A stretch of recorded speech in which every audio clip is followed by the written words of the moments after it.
welcome to my vlogs, Mommy G Vlogs. Alright mga friends, andito ngayon ang Mommy G sa harapan po ng entrance ng Bulan, Sorsogon ng Sorsogon State University Bulan Campus. Ito po ngayon ang university ng Bulan, Sorsogon, na kasalukuyan po ay mayroon pa rin pong itinatayo na bagong building dito po sa katabi nitong campus. Yan po ay papakita ko lang po sa inyo lahat, mga ludi, ang update ng Mommy G ngayong araw ng January 14, 2024.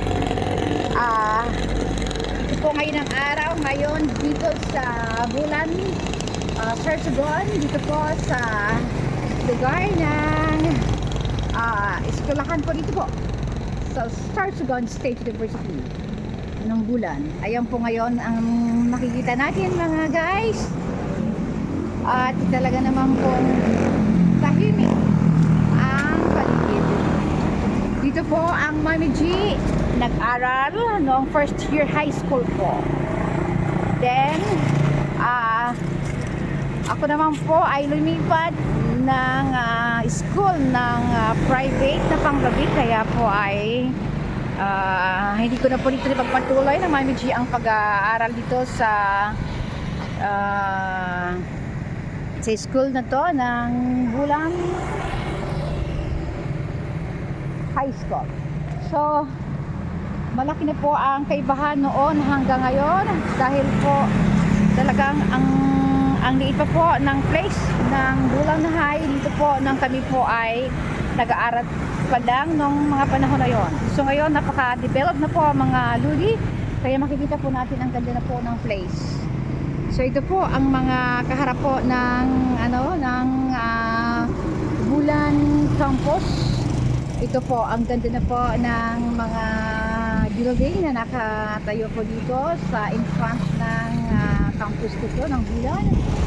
Yan po. Yan, ibang-iba na po ng mga panahon ngayon. So kukunan ko po ng update ngayong araw ng January 14, 2024 para naman po makita po ng iba nating mga kababayan.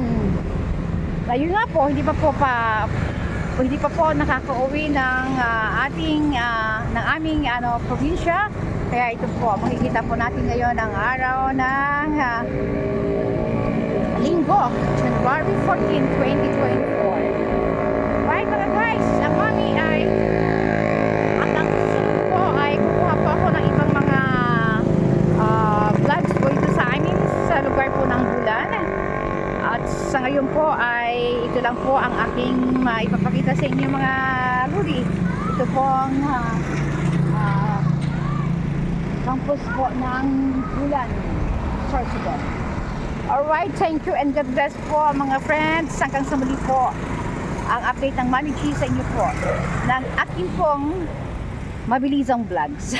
Thank you and God bless everyone. Happy Sunday.